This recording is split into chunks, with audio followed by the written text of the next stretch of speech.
But Mike, what would you do with the car if it broke down? Well, we'd use it as a jungle gym, of course, right? Let me know about that last time I was here.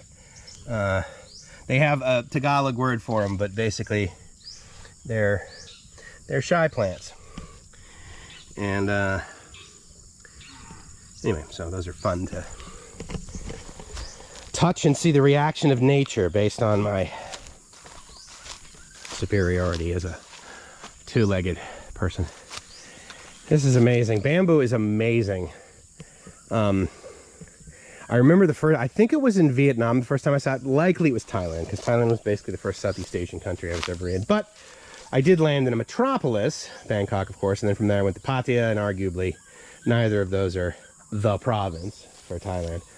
But in doing so, let's just say for the sake of argument, I know it was by the time I got to Vietnam. And by the time I got to Vietnam, and Hong Kong, I remember this vividly, Hong Kong, with Gracie and I, because Hong Kong, one could argue, is fairly, you know, certainly modern, right? So anyway, so Gracie and I are there, and we're walking around, and they're building like this city bank, right? And in doing so, the whole outside of the building is covered in bamboo and like old plastic material that you would use to like strap down a package or something like that. And they had tied that around, you know, where the bamboo meets each other, and that was their scaffolding, and it was ridiculously rigid, and it was all over the side of this building, and this is what they were using for the construction workers to get up down the side of this building and be able to basically make the building. So they're building this, you know, very modern 21st century, sorry, building with 18th century bamboo. Someone has walked here before, but it likely was not a gringo with Adidas.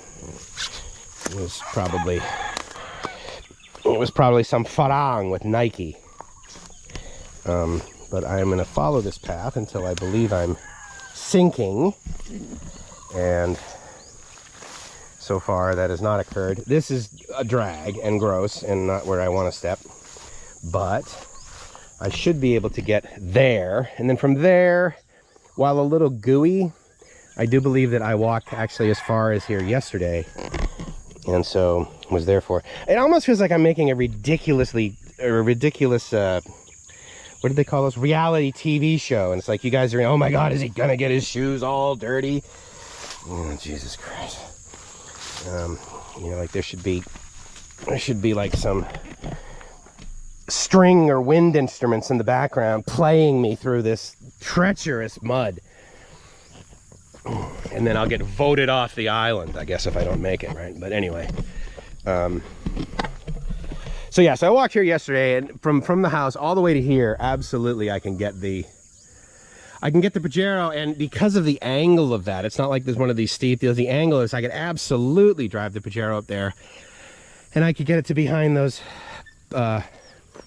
bamboo trees. But as you can imagine, I am in agreement with Gracie that wedding up there is known as awesomewedding.com.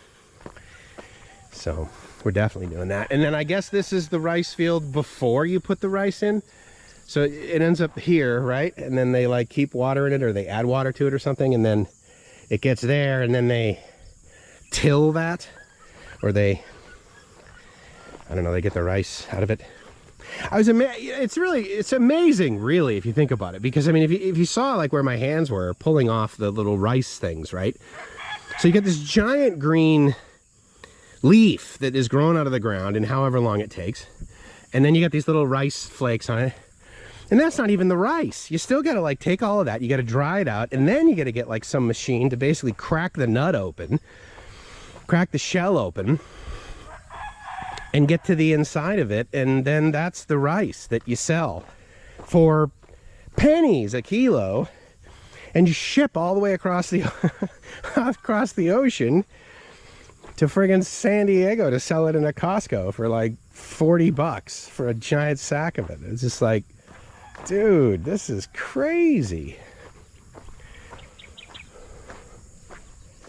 Because it seems like data is worth more than food to us now. I mean, it is to me. I seem like I could probably go 2, if not even 3 days without food. I would like to have water along the way and a Snickers bar, because a lot of people will say, well, that's not food. And I'm like, absolutely. That's why I need one every day. I can still live without food as long as I have a Snickers bar. Gatorade, right? I could live 3 days with just water. Whoa, ho, ho, ho. How psyched am I that that is the only slip I've had.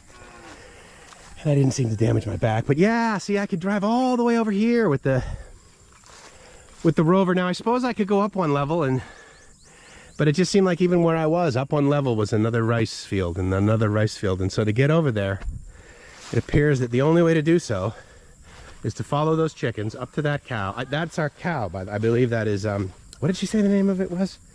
Or not necessarily the name of it, but what she called it, Argentina. She called that cow Argentina. Argentina is going to be likely feeding close to 200. We're having this small wedding, you know, of like 200 to 300 people.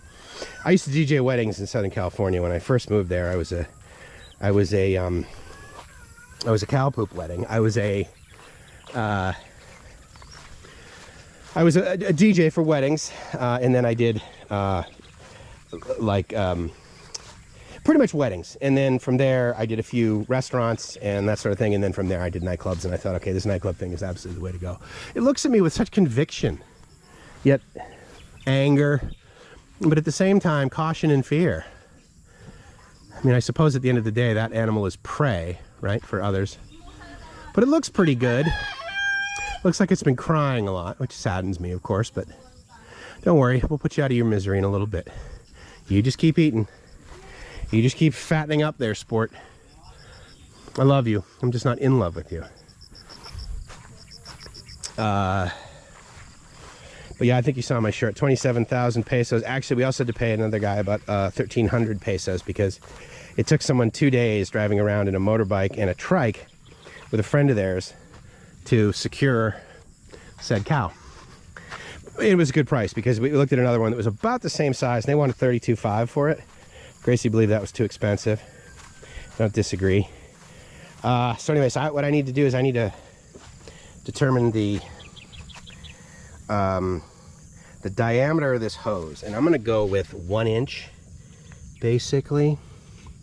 Maybe 1.25 inches. I don't have a tape measure on me, but I can go get one. Oh, hey, how you doing? So yeah, so this is what happens next door. Oh yeah, she's like, look dude, there is like food there, like there's milk there, like you're seriously like running away with my milk. And I can appreciate that because I love milk. Not necessarily you know, Carabao milk, but that's a cow, right? So I mean, cow milk, that's what we do. We just do it in a more refined way. We drive to Whole Foods, whereas this thing is like pasteurized. What are you, a friggin' animal? So, and yeah, and then the cow sort of decides, all right, well, I mean, I can, you know, I can do my job as nature requests, but at the end of the day, I got this rope through my nose, bro, and I need to eat too. So obviously that cow is fairly determined at wonder how much it can eat in a day. Stark, I know that you, or MetTech, I know that you were able to answer the question about how many stomachs. They have 4 stomach compartments. So by that, I suppose that means that each compartment is not necessarily a stomach, as a human would define a stomach, where like acids are built. Maybe there's some level of digestion that occurs in each of the compartments. But anyway, MetTech, maybe you know how much food they eat every day.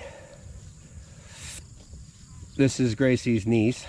I don't know her name, but she's Benji's daughter. And she's moving cow around. Hi. How you doing? Good.